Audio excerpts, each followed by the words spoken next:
All right, Alexander, let's talk about this New York Times article with the title Trump's Vision: One World, Three Powers. President Trump's recent actions and statements suggest he might want an arrangement where the United States, China, and Russia each dominate their sphere of influence. This article was published a couple of days ago, but spheres of influence sounds very familiar to Absolutely. I mean, yeah. to a show that that I remember watching a couple of months ago. Anyway, your thoughts. I know. I mean, on this absolutely. article. I mean, one can be as facetious. We can be wonderfully facetious about this. But I mean, here's another example. I mean, we were discussing spheres of influence. Donald Trump thinking about a system where, as I said, global powers, great powers, China, Russia, the United States, withdraw basically into spheres of influence, establish a kind of multipolar system involving each other. We even set out, and we discussed this. We also discussed, we actually coined we didn't coin the expression, but we used the term spheres of influence to describe what it seems that Trump was thinking about. And we even set out what the American sphere of influence was likely to be: Canada, Mexico, Greenland, Central America, the Panama Canal, and all of that. And now here, many months later, we get an article in the New York Times which says exactly the same thing. It just took them a few months to get there, but they managed it. They finally got to the point which we reached. I think it was in late January, early February, or sometime around that time. Yeah. Is spheres of influence possible anymore? Or actually, let me rephrase that. Is spheres of influence possible if there's a breakdown in the talks between Russia and the United States? Yes. I mean, are the two dependent on each other, or can they be exclusive? No, they're not exclusive, and they can, in theory, happen. But obviously, given that spheres of influence, almost by definition, are things that great powers have to negotiate with each other, then obviously, if there's a breakdown in the negotiations and a defeat for Ukraine and for the collective West in Ukraine, the negotiating what will be the Russian sphere of influence is going to become much, much more complicated. Having said that, you could also argue that once the dust settles... Maybe it'll be simpler. Exactly. Once the dust settles, it'll be simpler. Exactly. Because the Russian sphere of influence will effectively have established itself. The Russians will be in essential control of Ukraine, Moldova, Georgia, Armenia, the Caucasus, all of those places. So you could argue that it may take a little more time to do. There'll be a lot more acrimony, but, we would be moving closer to getting a clearer sense of what the Russian sphere of influence would be. And the question then is, might it also extend to other places in Eastern Europe, in the Balkans, for example, than apparently the Russians could conceivably be looking for now? And I mean, these are questions which I don't think we can answer at this point, but I mean, it's something that one can easily imagine might have to be asked at some level. I think we are, by the way, and I think this is something that people need to understand, putting aside what Trump himself probably wants, and I think spheres of influence probably does represent his own thinking. I think he does, deep down, wants to see the United States concentrate on its own region. I think he's fed up with Europe. I think he has little time for Europe. I think that is true of many of the people in his administration, particularly those who are closest to him.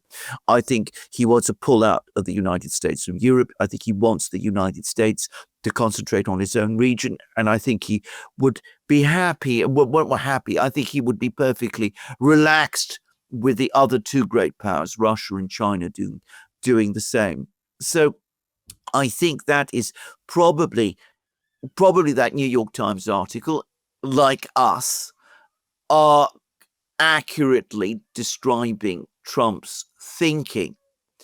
But put aside Trump, I think that is the world we're heading to anyway. Now that the unipolar moment has gone and there is no attempt any longer, or at least the attempt to make the entire world a globalist sphere, if you like, enforced for the globalists by the US hyperpower, given that that project is about to fail completely, it is almost inevitable that we're going to start to see the great powers establish some kind of concert together, and that they will establish spheres of influence, and that once those spheres of influence are recognized and understood, that will probably be the world we will see, and it'll be a more stable one than the one we have now. So I think that is where we're heading, as I said, almost regardless of what Trump himself might be thinking. Yeah, it's based a lot on geography.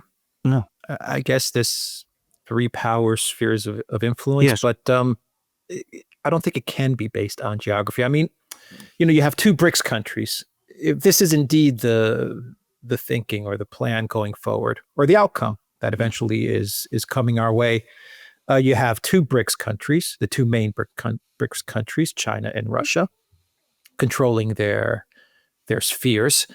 You have Brazil, which is another major BRICS power, but that would be in the US's sphere. I mean, is the US ready to give up on Asia, on the South Pacific? No. Where does Europe fit in? Where does the EU fit into all of this? Well, I mean, it's a vassal of the United States. Yes. No doubt about it. The European Union is 100% a vassal of the U.S., 100% dependent on the United States, including all of the 27 member nations of the European Union are 100% dependent on the United States for everything. Where does the EU fit into all of this? Well, it outside it, if I can put it like that. I mean, yeah, but under who? For example, like under who would they? I mean, they're a vassal of the U.S., but would the U.S. continue to take care of a broke, bankrupt, corrupt European Union? I mean, do that's they want the point. that? That is the point about an American sphere of influence. It won't extend to the EU. I mean, there will probably be, between the great powers, there will be regions where the great powers do not establish direct spheres of influence and don't try to control them in the way that they would control politics, if you like, within their own sphere. So the United States would significantly downgrade its presence in Europe. It would pull out its troops from Europe. It would do all kinds of things of that kind. It would probably maintain some kind of a relationship with the EU, but the EU, the European states, would be basically left on their own to sort themselves out, even as the United States retreats into its own sphere. You are absolutely correct, by the way. The United States has a natural sphere of influence. It's North America, and perhaps Central America as well, and it could include Greenland, which, by the way, geographically, I believe counts as North America. It's very much more difficult to see what the other obvious spheres of influence of the other great powers would be. So if we're talking about Russia, I've already said, does it extend, the Russian sphere of influence extend into some places in Eastern Europe? One can imagine that logically it would do. Places like Bulgaria, Yugoslavia, former Yugoslavia. I don't just mean Serbia, by the way. I mean the former Yugoslavia. I can easily see, however, how that would be very intensely resisted, and it might not be something that the Russians themselves want to see. Then if we're talking about spheres of influence, how does that match up with the relationship between China and Russia? Would they treat Central Asia as a joint sphere of influence? Would they each continue their strategic partnership and coordinate even more closely with each other, and so that instead of a Russian and Chinese sphere of influence, we were to see a Eurasian sphere, bringing the two together. Where does India fit into this picture? I mean, India, in theory, has an obvious sphere of influence, which is in it's the Indian subcontinent, including Sri Lanka, Bangladesh, Pakistan, Myanmar, except, of course, that just ticking off these places tells you what an enormous problems that would be. I mean, imagine how the Pakistanis would feel if they were told that they're going to be part of India's sphere of influence. I mean, they might not be happy with that at all. And of course, if Brazil ever does become a great power, which is, possible, its obvious sphere of influence is South America, south of the Panama Canal. Except, of course, again, how does Argentina, for example, feel about that?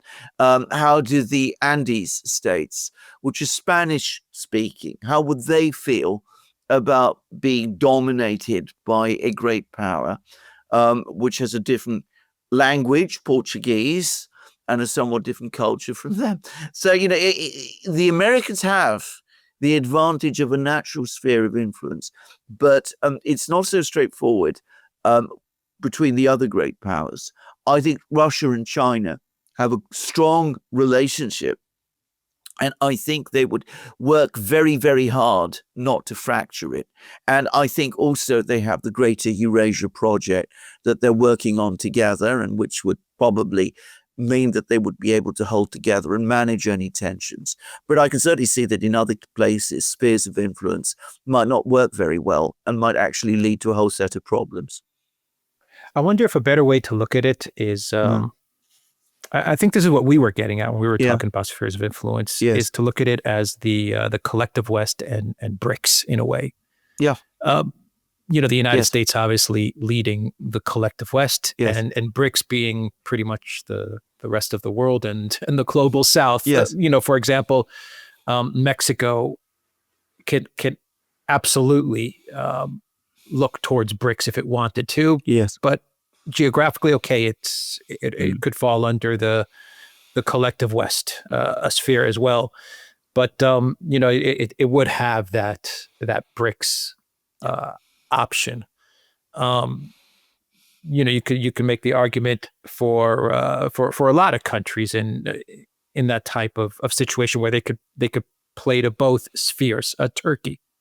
Turkey is a good example of a NATO country, a country that you could consider to be part of the collective West sphere, but also a country that could look towards BRICS and is looking towards BRICS. I mean, what do you think of that model? I mean, ultimately, I think that is what's going to happen. We're going to have parallel trading and financial systems.